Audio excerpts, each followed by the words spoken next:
வணக்கம். இது மடக்கைகள், அதாவது லாகர்தம்ஸ். இது வந்து நம்ம இப்போ முன்னாடி ஸ்டேட் போர்டில் இருந்துச்சு, இப்போ ஐசிசி மட்டும் 9th ஸ்டாண்டர்டில் இருக்குது. மற்ற எல்லாருக்குமே எடுத்துட்டாங்க. இந்த லாகர்தம் அந்த சாப்டர் இல்லை. பட் இது கொஞ்சம் பார்த்துக்கோங்க. இந்த 11th ஸ்டாண்டர்டுக்கு இந்த பிசிக்ஸ் கெமிஸ்ட்ரி படிக்கிறது கொஞ்சம் யூஸ்ஃபுல்லாக இருக்கும். அது போக சில காம்படிஷன் எக்ஸாமுக்கு யூஸாக இருக்குது. அதனால் இந்த லாகர்தம் புது கான்செப்டாக சிலவங்களுக்கு தெரியும், படிங்க. ஏற்கனவே உள்ளவங்களுக்கு தெரிஞ்ச ரிசல்ட் தான். ஈஸியான சாப்டர் ஒன்று. சரி, கவனிங்க. லாகரிதம் இது பேசிக் என்ன அப்படின்னா எக்ஸ்போனன்ஷியல் ஃபார்மில் இருந்து வந்தது தான். உதாரணத்துக்கு a/m = b அப்படின்னா இது லாகரிதமிக் ஃபார்மில் எப்படி எழுதுனா லாக் பேஸ் a, இதை அப்படியே சேஞ்ச் பண்ணிடுங்க, = m. Log b to the base a = m. Example, உதாரணத்துக்கு 2^3 = 8. இதை லாகரிதமிக்கில் எழுதணும். log 8 to the base 2 = 3. இந்த லாகரிதமிக் ஃபார்ம்லேருந்து எக்ஸ்போனன்ஷியல் ஃபார்மாக எழுதலாம், எக்ஸ்போனன்ஷியல் ஃபார்ம்லேருந்து லாகரிதமிக் ஃபார்மாக எழுத தெரியணும். 2^4 இருக்குது, 2^4 = 16. log 16 to the base 2 = 4. புரியுதா? இன்னொன்று பாருங்கள். log 125 base 5 = what? எப்படி கண்டுபிடிக்குதுன்னு பாருங்கள். லாக்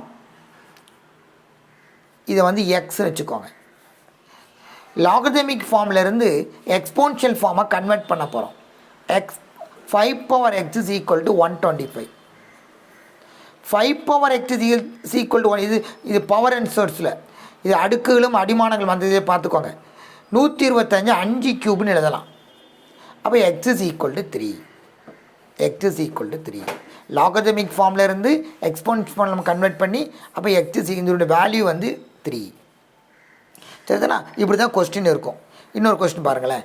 லாக் பேஸ் 10 1000 வாட்னு கேட்டிருக்காங்க. எக்ஸ்ன்னு வச்சுக்கணும். 10^x = 1000.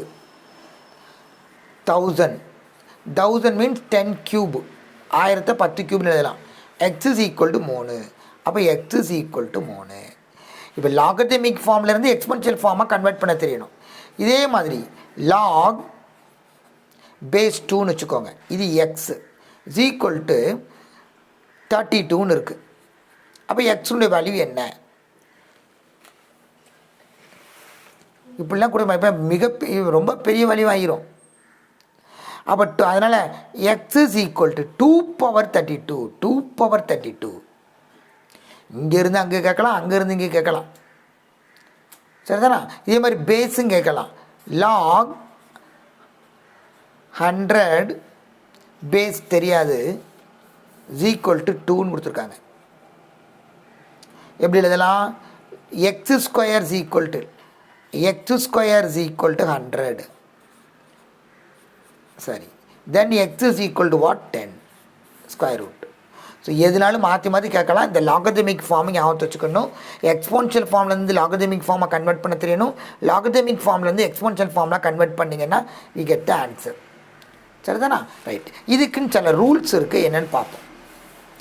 ப்ராடக்ட் ரூல்னு சொல்லுவாங்க, பெருக்கு விதி. ப்ராடக்ட் ரூல் இதை பாருங்கள், இந்த புக்கில் கொடுத்துருக்காங்க பாருங்கள். log mn base a, mn இருந்தால் log m + log n அப்படின்னு எழுதலாம். log m/n log m - log n எழுதலாம். பவர் ரூல் m/n இருந்தால் n × log n எழுதலாம். இதெல்லாம் ரூல். இந்த ரூல்ஸை கொஞ்சம் நல்லா தெரிஞ்சு வச்சுக்கோங்க. அடுத்தது base changing rule. Log m to the base n இருந்தால் இந்த மாதிரி எழுதலாம். log m to the base a by log n to the base a. இது இப்படி எழுதலாம். இதை கொஞ்சம் தெரிஞ்சு வச்சுக்கோங்க.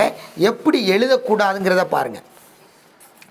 log m என்ன log m + log n அப்படின்னு எழுதலாம்.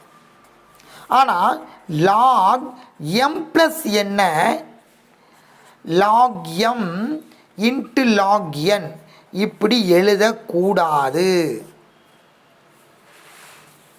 எம் ப்ளஸ் என் இப்படி எழுதக்கூடாது. அதே மாதிரி இப்படியும் எழுதக்கூடாது.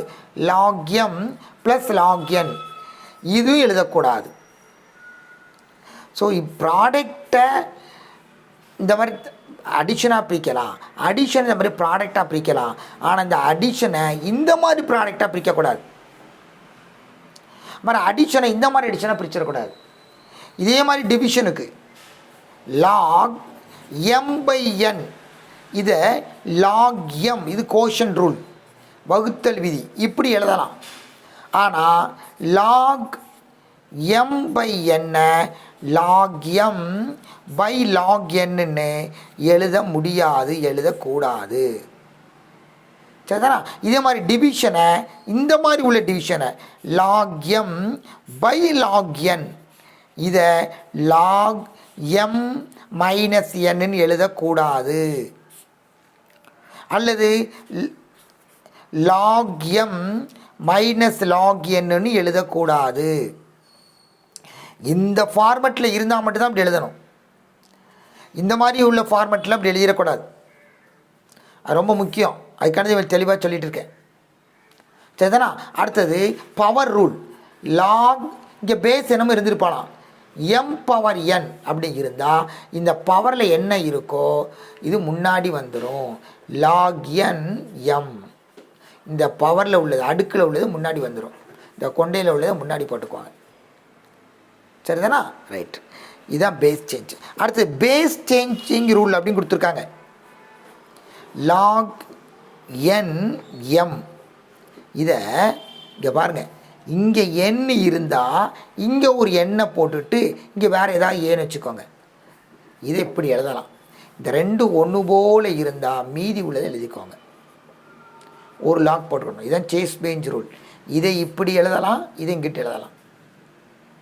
சரியா? இது தேவைப்படும். ரைட். இப்போ பாருங்கள், லாக் பேஸ் 10 பற்றி பேசுவோம். லாக் பேஸ் 10 இருந்தால் 1. இந்த ரெண்டுமே ஒன்றா. இது ரொம்ப முக்கியமான ஒரு ரூல். லாக் பேஸும் வேல்யூவும் ஒன்றா இருந்தால் 1. Log a to the base a is equal to 1. ரெண்டும் ஒன் போல் இருந்தால். இன்னொரு முக்கியமான ரூல், லாக் 10 அல்லது பேஸ் எதுனாலும் இருக்கலாம், ஒன்றா இருந்தால் 0. லாக் 1 இந்த வேல்யூ வந்து 0. ரெண்டும் ரொம்ப இம்பார்ட்டன்ட். 10 இருக்குது, அப்போ 1ன்னு எழுதிடலாம். லாக் 10 100ன்னு இருக்குது. 100னா 10 ஸ்கொயர். ஸ்கொயரை முன்னாடி கொண்டு போயிருங்க. எல்லா சமூகம் இப்படி சொல்ல மாட்டேன், இது தெரிஞ்சு வச்சுக்கோங்க. ஸ்கொயரை எழுதிக்கலாம். பை பவர் ரூல், இந்த ரூல் பிரகாரம் 2ன்னு எழுதிடலாம். இப்போ ஆன்சர் இதுக்கு 2. 2 இன்ட்டு லாக் 10 வரும். 1 எழுதிடும். 2 ஆன்சர். அப்போ லாக் 1000 சொல்லுங்கள் பார்க்கலாம். லாக் 1003. ரைட். லாக் 0.10 எப்படி எழுதலாம்? அது 0.1 0.1. இதோட மீனிங் என்ன? 10 பவர் மைனஸ் 1. 10 பவர் மைனஸ் 1 அதனால் -1. சரியா? இதே மாதிரி இன்னும் பாருங்கள். லாக் 10 0.001 இது எப்படி எழுதலாம்? 10 பவர் -3. 3 டெசிமல் தெரியாட்டி திரும்ப ஒரு எழுதி தரேன், கவனிங்க. 10 பவர் -3 எப்படி இன்னும் புரியல? 0.001 1/1000 அப்படின்னு எழுதலாம். இந்த 1/1000னா 10 கியூப். இது மேலே போச்சுன்னா 10 பவர் -3. ஸோ -3 முன்னாடி கொண்டு வந்துடுங்க. -3 10 1ன்னு ஆயிரும். அப்போ இங்கே எத்தனை டெசிமலுக்கு இருக்கோ அதில் பார்த்துக்கோங்க. ஒன்றா இருந்தால் தான். வேறு 2ன்னு சொன்னால் 2ன்னு போட்டுறாதீங்க. சரியா? 10க்கு தான் சொல்லிகிட்டு இருக்கேன். இதை கொஞ்சம் ஞாபகத்தை வச்சுக்கோங்க. இன்னும் ஒருக்க லாக் 1 0ன்னு ஞாபகத்தை வச்சுக்கோங்க. ரைட். ஒரு சின்ன ஒரு நோட்ஸ் எல்லாம் இதில் சொல்லித்தர்றேன், கவனிங்க. இது ஒரு ஃபார்முலா. இது ஒரு formula. Change the base rule மாதிரி லாக் ஏ அல்லது பி அல்லது பிஏ இதை எப்போ சேஞ்ச் ஆகும்? இந்த வேல்யூவும் பேஸும் சேஞ்ச் ஆகும்போது டிவைட் பண்ணும்போது சேஞ்ச் ஆகிடும். இங்கே பி இங்கே ஏன்னு ஆயிரும், இங்கே பி இங்கே ஏன்னு ஆயிரும். ஏபின்னு இருந்தால் இங்கே 1/ன்னு போடலாம். உதாரணத்துக்கு 10, இப்போ வந்து 10 இங்கே 100ன்னு இருக்குது. இது எப்படி எழுதலாம்? 1/10 இங்கே 100ன்னு ஆயிடும். அப்போ 100 10 ஸ்கொயர் 2ன்னு எழுதிடலாம். இப்போ ஆன்சர் 1/2. சரிதானா? இந்த மாதிரி 10 100 இப்படி எழுதிட்டு அப்புறம் ஆன்சர் கண்டுபிடிக்கணும். இது அதுக்காண்டி கொடுத்தப்பட்ட கேள்வி. log 1 0. நெக்ஸ்ட்டு பாருங்கள், இந்த ரூலை பாருங்கள். If no base is indicated then the base is understood to be 10. இந்த பேஸ் எதுவுமே கொடுக்கல. இப்போ பாருங்கள், log 7 கொடுத்துருக்காங்க, இங்கே பேஸ் ஒன்றுமே கொடுக்கல. அப்படின்னா பேஸ் என்னென்னு அர்த்தம்? பேஸ் வந்து 10ன்னு அர்த்தம். 10 கொடுத்துருக்காங்கன்னு அர்த்தம். இப்படி 10 கொடுத்தாங்கன்னா அந்த இதுக்கு பேர், இந்த பேஸ் 10ஆக இருந்தால் இதுக்கு பேர் காமன் லாகரிதம், பொதுவான லாகரிதம், காமன் லாகரிதம், பொது மடக்கைன்னு அர்த்தம்.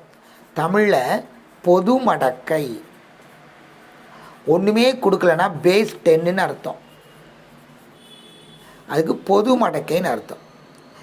இப்போ மைனஸுக்கு கண்டுபிடிக்க முடியாது, அதை முதல்ல ஞாபகத்தை வச்சுக்கணும். ஒரு -10 இதுக்கு வேல்யூ கிடையாது, வெறும் 10 தான் இருக்கும், நோ மீனிங். பிகாஸ் எப்படி உதாரணம் எக்ஸ்ன்னு வச்சுக்கோங்க, 10 x is equal to -10, இது மீனிங்லெஸ். அதனால் இப்படி கிடையாது. The logarithm is defined only of positive real numbers. Very important. Logarithm is defined only of positive real number. மடக்கையானது மிகை எண்களுக்கு மட்டும்தான் உண்டு, மிகை மெய்யெண்களுக்கு தான் உண்டு. மடக்கை வந்து மிகை மெய்யெண்களுக்கு மட்டும்தான் உண்டு. அதுக்கு மட்டும்தான் என்ன செஞ்சுருக்காங்க? வடிவமைச்சிருக்காங்க.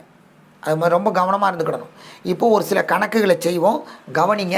ஈஸியான கணக்குகள் தான், ரொம்ப கஷ்டமான கணக்குகள்லாம் கிடையாது. பாருங்கள், புரியலைன்னா திரும்ப ஒருக்க போட்டு பாருங்கள். உதாரணத்துக்கு பாருங்கள், லாகரிதம். இந்த பாருங்கள், இந்த 2வது சம் செஞ்சு பாருங்கள். Find the logarithm of 625 to the base 5. 625 to the base 5. 625 5னுடைய பவராக எழுத முடியுமான்னு பாருங்கள். 625 5 power 4. 5 into 5 25, 25 into 25 625, 4ன்னு எழுதலாம். 4 bring this side, அப்போ 4 log 5 4ன்னு ஆயிரும். இதே மாதிரி log 1/16 to the base 2. இது எப்படி எழுதலான்னு பாருங்கள். log 2 power -4ன்னு எழுதலாம். 1/16 1/2 power 4. இது மேலே எழுத முடியல, 2 power -4. இது -4 முன்னாடி வந்தால் -4. சரிதானா? இதை கொஞ்சம் ஞாபகத்தை வச்சுக்கோங்க, ரொம்ப ஈஸியான சம்மு. ரைட், இனி அடுத்த டைப் ஆஃப் சம் பாருங்கள். log 2 log x to the base 2 is equal to -3. Find the value of x. xனுடைய மதிப்பு காண்க. x is equal to, இது லாகரிதமிக் ஃபார்மை எக்ஸ்போனன்ஷியல் ஃபார்மாக மாற்றணும். x is equal to 2 power -3 is equal to 2 power 8. 1/8ன்னு ஆயிரும். 1/8. Right, அடுத்தது log x plus 2 is equal to 2. Base ஒன்றுமே கொடுக்கல, அப்புறம் 10ன்னு அர்த்தம். அப்போ 10 square is equal to x plus 2 100. then x is equal to 98. சரிதானா? ரைட், இன்னும் log 5 125 என்ன? 5 power x is equal to 125. 125 means 5 power 3. then x is equal to 3. Next, log 27 to the base x is equal to 3/2. x power 3/2 is equal to 27. 27 means x cube. 3 cube எழுதலாம், 3 cube. But இங்கே 3/2ன்னு இருக்குது, இங்கே 3/2ன்னு வரணும், இங்கே 3ன்னு இருக்குது. அப்போ 3/2 √3, வெறும் 3 √3 √3 × √3 வெறும் 3. இப்போ 3னா √3 ஸ்கொயர் இஸ் ஈக்குவல் டு 3. ஏன்னா 3/2 ஆயிரும். அப்போ 3 பவர் இங்கே 1/2 ஆயிரும். ஸோ 6/2. கொஞ்சம் புரியுதா? கொஞ்சம் புரியலன்னா திரும்ப ஒருக்க பாருங்கள். √3 ஸ்கொயர்னு போடலாம். ஸோ √3 × √3 × √3 எத்தனை √3 வரும்னு பார்த்துக்கோங்க. /2ன்னு வச்சுக்கலாம். இல்லை, சரி. என்னம்மா சொன்னேன்? அடுத்த சம்மா அடுத்த பக்கமா பாரு. இது இந்த மாதிரி செய்யலாம். இது புரியலன்னா திரும்ப ஒருக்க சொல்கிறேன். x⁻3/2 இஸ் ஈக்குவல் டு 27 இருக்குது. இந்த /2 ரிமூவ் பண்ணணும் அப்படின்னா ஸ்கொயரிங் அண்ட் போத் சைட்ஸ் அப்படியும் செய்யலாம். உங்களுக்கு புரியலைன்னா இந்த மாதிரி. இப்போ இது 3 ஸ்கொயர் 3 கியூப் ஏற்கனவே ஒரு 2 இருக்குது. அப்போ என்ன ஆயிரும்? 3/6.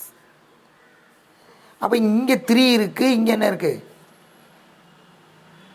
அப்பவும் சமப்படுத்த முடியாது. அதனால தான் மீண்டும் மீண்டும் சொல்லிகிட்டே இருக்கேன். இந்த x⁻3/2 இங்கேயும் பவர் 3/2 வந்து x³ இருக்குது. அப்போ x³ வரணும். அப்போ x is equal to √3/6 cubic root. 3 2 எடுத்துடணும். 3 × 3 × 3 3 × 3 × 3 அப்படி தானே 6 வந்திருக்கு. ஸோ 3 ஒரு 3. அப்போ ஆன்சர் 9. x is equal 9. அதான் ரூட்டு சொன்னேன். அப்படி செய்ய முடிஞ்சால் அப்படி செய்யுங்க. தெரிலனா நீங்கள் ஆத்து வச்சுக்கோங்க. சரிதானா? இந்த மாதிரி கியூபிக் ரூட்டு கண்டுபிடிக்க செய்யணும். x is equal to 9. சரி, இது புரியல. இன்னொரு ஃபார்மை பாருங்கள். ரொம்ப ஈஸியான ஃபார்ம் தான். அதே சம் தான். log x 27 is equal to 3/2. சரி, இந்த 2 மட்டும் கிராஸ் மல்டிப்ளை பண்ணுங்கள். 2 × log x⁻27 is equal to 3. இந்த 2 மேலே கொண்டு போயிருங்க. log x 27 square is equal to 3. அப்போ இப்போ எக்ஸ்பென்ஷன் ஃபார்மில் x⁻3 is equal to 27 square. ஆனால் பவர் 3 தான் இருக்கணும். So 9 9s are 9 × 9 81.